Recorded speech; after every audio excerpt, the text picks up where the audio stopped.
Good morning, good morning. Don't know what was happening there. Wouldn't tell me I was live or not. So good morning, good morning. The joys of technology, hey? It's Monday. I'm back with you again this morning. If you are there, feel free to say hi. Let me know who you are and where you're from. We are going across Facebook, LinkedIn, and YouTube as always for this very quick Monday morning session. And today we're going to talk about stop managing time and start managing your energy. I don't know about you, but certainly years and years ago, I used to get really frustrated when all of these people would be talking about, well, we've all got the same, we've all got the same 24 hours in a day. Like, but you don't understand my life. You don't understand what I'm having to deal with. You don't understand everything that I'm trying to get done. And so let's start with a few things. So I had twin sons when I was 20. I was back at work when they were just 4 months old. At the time I was working in retail. I was doing really, really long days. I was doing some very early starts. Some days I was doing some late finishes. Other days I was working weekends. I literally felt like I had no time to do anything. And yet at the same time, I was able somehow to keep on top of lots and lots of stuff. Now, I had a fantastic support network around me. My parents were always on hand to be able to help with the boys if I needed them last minute. Morning. My friends were, my friends were very supportive. My family was very supportive. The boys' dad, my then partner and then husband, would help in terms of being able to sort some of the things out for the boys when I was there. So I had a really, really great support network. I still felt like I did not have enough hours in the day. And I was even responsible for designing some time management courses, right? So I felt like the ultimate hypocrite with some of the things that I was doing. So it's like, this is how you manage your time effectively. I now kind of look at it 20 odd years later, right? Maybe, a little bit wiser, a little bit older, definitely much grayer.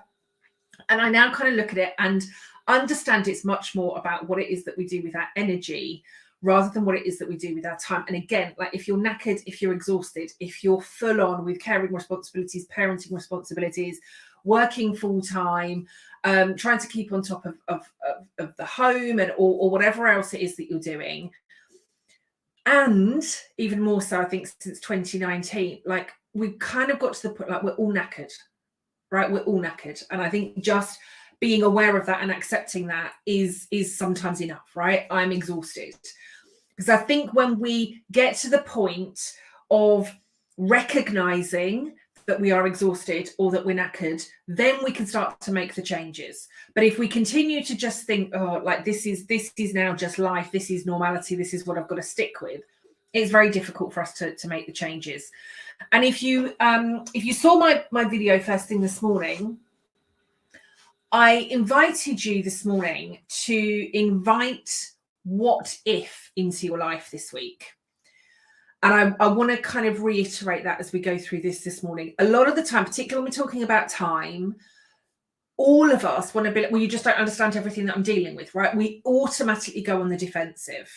You don't understand what I'm dealing with. You don't understand my life. Your life's different. You're different. This is different. I'm in a unique situation. All of that kind of stuff. And I hear all of that. And I understand all of that. And I have been where you are, right? I get it. I'd also really love to invite you this week to just consider what if. What if you could find 5 minutes for yourself? What if you took the break?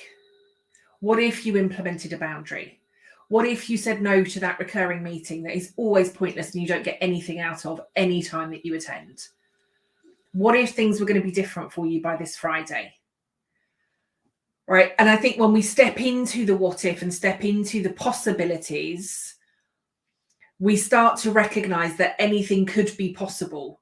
Whereas if we're talking about the need to find the time, the need to do this, the need to do that, the need to do this never ending to-do list, and we allow this manicness and this busyness and this stress and everything to take over, when we're in that space, it can be very, very difficult to see anything other than all of the stuff that is impossible.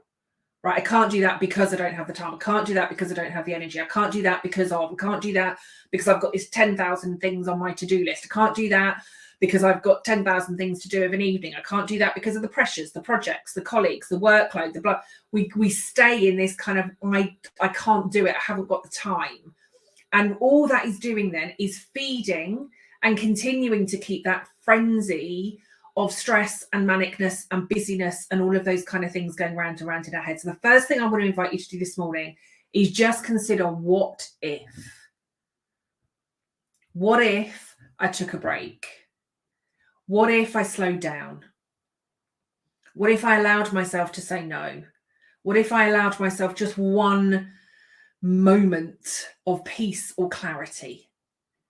Right. So my first invitation to you this morning is to consider, what if? What if I just paused and took a breath? What if I gave myself 5 minutes to genuinely look at everything that I've got in my diary today and remove one thing from it? What if I gave myself 10 minutes to go through this never-ending to-do list and removed one thing from it? Right? What if? And then I want us to consider our energy levels, right? Our energy levels. And I've got some book recommendations for you this morning as well. So if you haven't read this one, no. Do you know what the first one? Start with Time to Think. I've got 3 different ones here. I thought I'd pulled the right one off the shelf and I haven't. So the first book I want is Time to Think. Then if you want that, then go on to More Time to Think. And then if you like, Living with Time to Think. But I thought this was the Time to Think book. So Time to Think, Nancy Klein. And I can remember the very first time that I read this, not this one, but the actual book that I'm referring to, which is Time to Think. And I was in corporate, didn't even have time to pee, right? That's the point that I was at. I did not have time to pee during the day. I was only drinking tea if somebody else was making me a tea, right? That was where I was at in terms of, I do not have time, right? I was not making time to pee during the day. And I can remember then reading Time to Think, and the opening paragraph of it, and it was when Obama was president of the US. And the opening paragraph, or the opening statement of the book, was that if this guy, like the most powerful man in the world, can create 2 hours of time a day just for thinking, then so can you. And I came up with every single, of course it's okay for him, right? He's got all of these staff and he's got all of these people helping him. And of course this is okay for him, and this is okay for him, and this is okay for him, and this is okay for him. And the first time I read the book, I got so wound up with it, because I thought, well, you just, like, none of these people are living my life. And giving me an example of this guy, like the most important, with all of these staff and all of these people and all of these things and all of this money and blah, I had all of it, right? And I came back to it maybe a year later as I'd started to make some changes in my life. I was like, right, now I get it. And even, I think 2015, maybe 2015, I think it's 2015, there's an author called Rebecca Campbell. Her book, Light is the New Black. And there was a paragraph in there for her, again, about time. And she was talking about, she'd been feeling really overwhelmed one day and just got to the point, she lay on the floor in her office and was just staring up at the ceiling. And there was this spider that was coming down and started to weave a web. And she's talking about how she literally just lay there. I think she said she was there for hours, just laying there and watching this spider. And again, at the time, I can remember thinking, I'd left corporate at the time, but I had a business to run. I had, staff that I was responsible for. I'd ended my marriage, but on top of my own 2 sons, I then had 2 bonus sons. We were a family of 6, 4 sons, a business to run, a dog to look after, a house to look after, all of this stuff going on. And just like, I have no time. And again, getting really frustrated with this author, Rebecca Campbell, all of this kind of, it's okay for you, right? It's okay for you. You're not living my life. You don't have this, you don't have that. At the time, she didn't have any children. So, you don't have children, you don't have this. And found myself getting really, really wound up. And it was later that year, I reached burnout number 2 in 2015, which I've spoken about before. And it was then that I really started to understand it's not the hours in the day. And that's what I was becoming really, really fixated on, right? I've got 6 hours to get this done. I've got 10 hours to do this. I've got an hour to do this. I haven't got enough time to fit all of this stuff in. And I was constantly focused on the hours in the day rather than my energy levels. And it was a completely unrelated course. I'd gone to see, after this kind of burnout number 2, I'd actually gone to see an energy worker.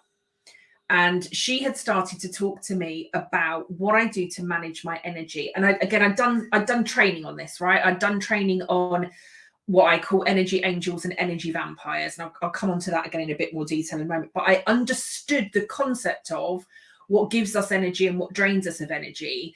And yet I was still focused on how many hours I had in the day. And in doing that, I was jeopardizing my sleep, because it was like, I've got all of these things to do. So if I stay up 2 hours later or 3 hours later, then I can get this stuff done. But what I was doing was then limiting the time that I was having sleep. I was still at the point of thinking, well, if I just don't take that break, or I don't eat today, or I cut out my exercise, or I only take the dog out for 15 minutes instead of an hour, or if I do, and I was constantly trying to squeeze in as much as I could into the hours that I had within the day. And we've all then seen, like, influencers, business gurus, all of these, that will talk about, we will have the same 24 hours in the day, and if you're not successful, and if you're not doing this and you're not doing that, it's basically because you're wasting your hours.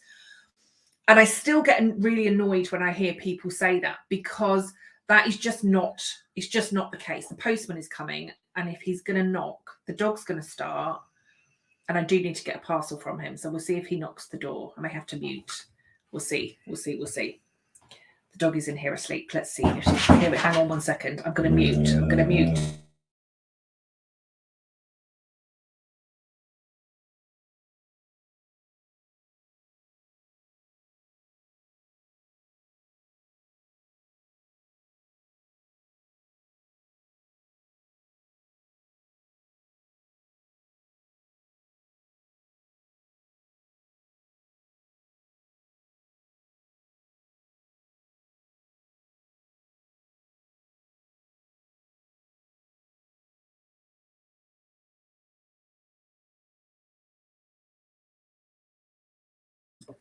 That's an interesting pit stop.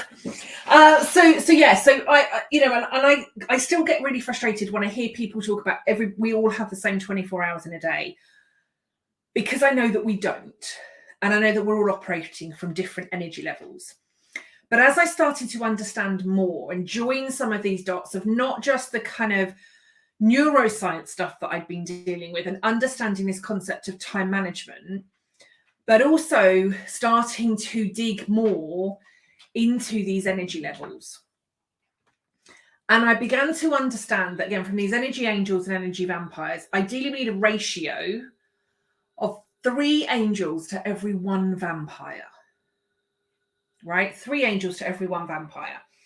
When I talk about angels, this can be anything in your life, right? This can be people, jobs, tasks, activities, exercise, what we watch on TV, the music that we listen to, the foods that we eat, the drinks, literally anything in our life can fall into that category, right? And it either gives us energy or it drains us of energy.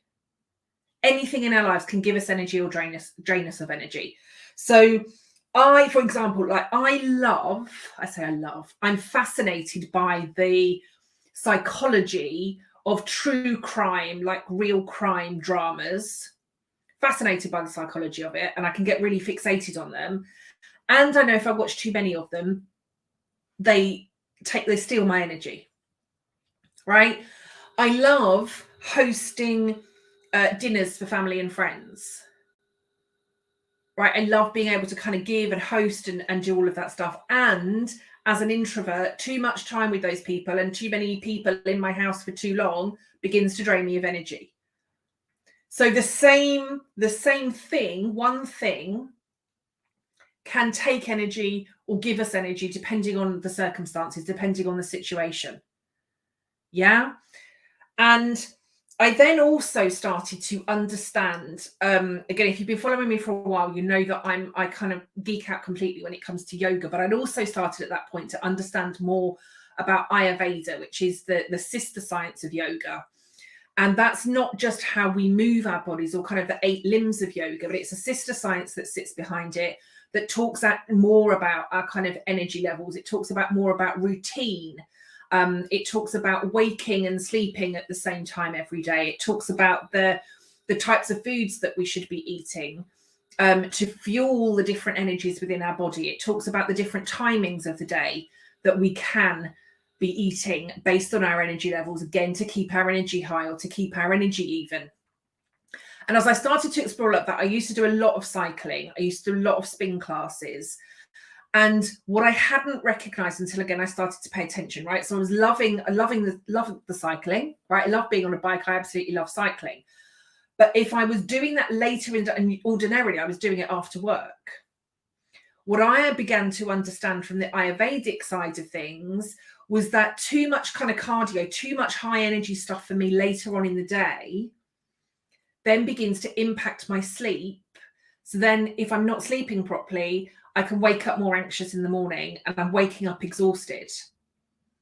I've never been a huge kind of caffeine drinker. I kind of pretty much live on peppermint tea, but I'd started to get into, I'd need a morning coffee to get me started in the morning. Whereas actually, when I shifted my exercise patterns round and began to do my cardio exercises in the morning and my yoga of an evening, that began to help balance my energy.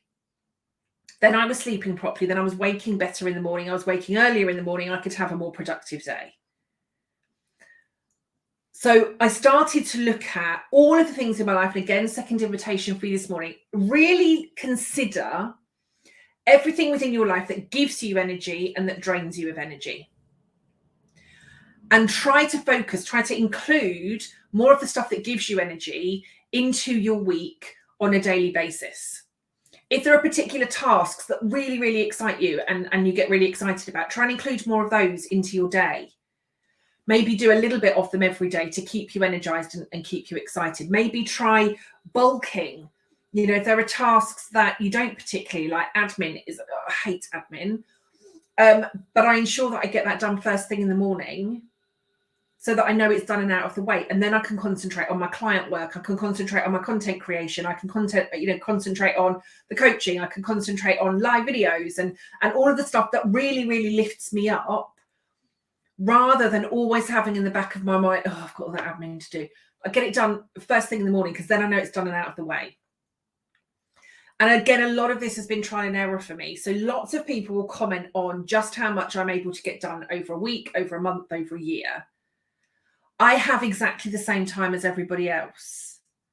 So again, this isn't about time management, but I have learned to manage my energy more effectively and more efficiently to ensure that I can give the best of myself to my clients, but also that I can get the best out of myself when it comes to the rest of the work that I'm delivering.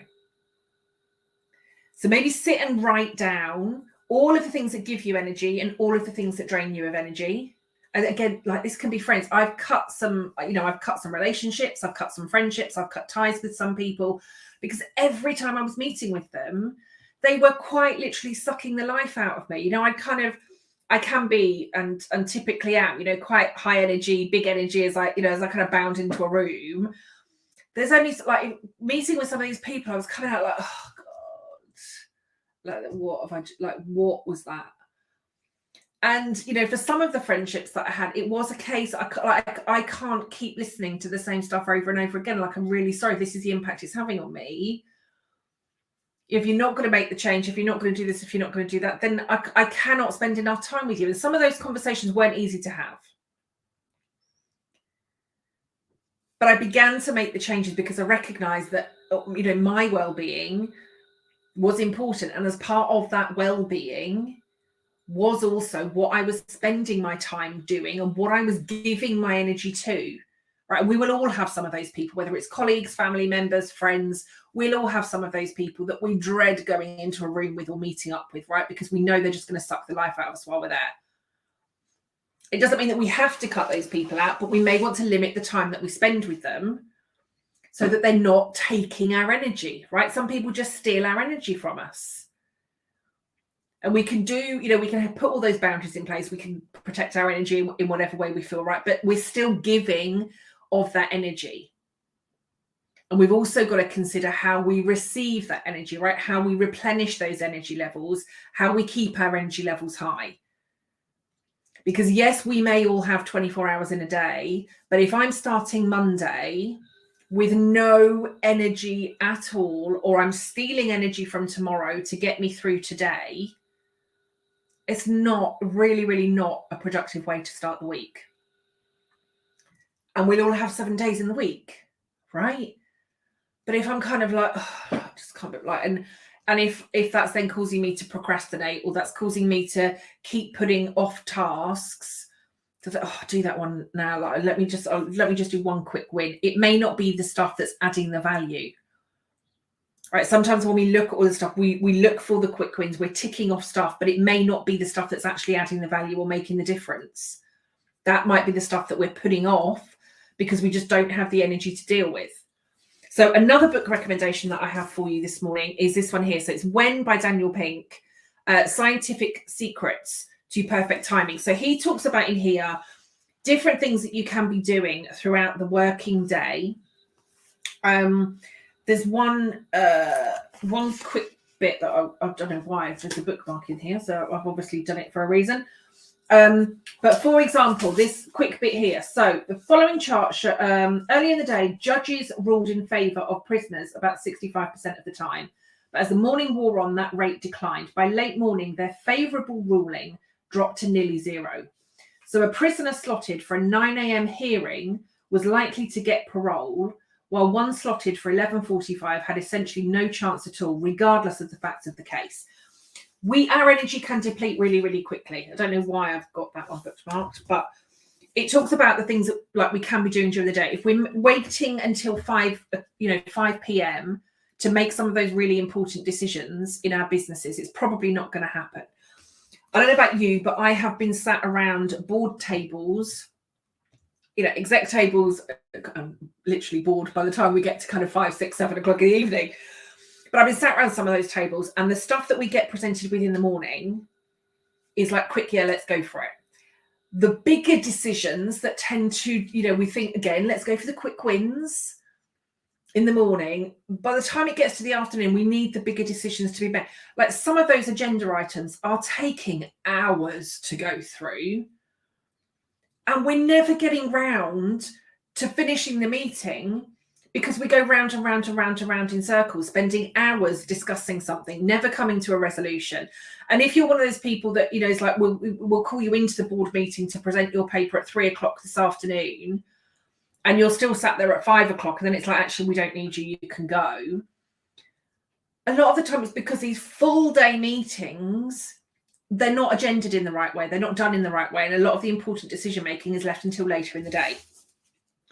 So when we do things based on the energy that we have, can make huge shifts within our businesses, within our organizations, within our teams, even within our family dynamics. Okay, so I want to invite you to think about, again, what it is that you do. When is it that you're doing it? What things are you doing to lift your energy? What things are you doing to drain you of energy? What things are you doing to keep your energy balanced and in check?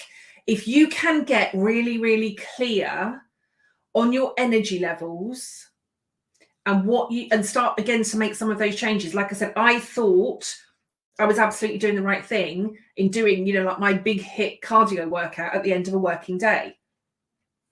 I hadn't considered the knock-on effects that it was giving and then how it was making me feel the following morning. But by changing that to first thing in the morning, it gave me more energy throughout the day. And then I could relax properly at night and improve my quality of sleep. That was a game changer for me. I was still using the same amount of time, but my energy was being shifted in a very different way. Okay, so think about your energy. That's my invitation for you today. So I want to today invite you to consider what if, right? What if you could do things slightly differently? What if you could take one action this week that would make the change? What if instead of you're telling yourself that things were impossible, you identified what was possible this week? What if you just thought about something that is a possibility? Get those lists down. What are the things that drain you with energy, the energy vampires? What are the things that give you energy, those energy angels? Consider the tasks, the work, the people, the foods, the drinks, the TV that you're consuming. Think about all of those things. Think about when you're doing them, and maybe just try and play with a few of them. Right? Maybe change some of the timings of the day. And when you can create the time, maybe have a read of the When book. Do you take a look at Nancy Klein's Time to Think, or the other two options that I've got available? So more time to think and living with time to think, but start with time to think first. But consider what it is that you do with your energy. Trying to do something whilst you're exhausted, but trying to push through it, and then thinking you're not going to take the break because you haven't got the time to take the break, it's not empowering, it's not energizing, it's not giving you what it is that you need.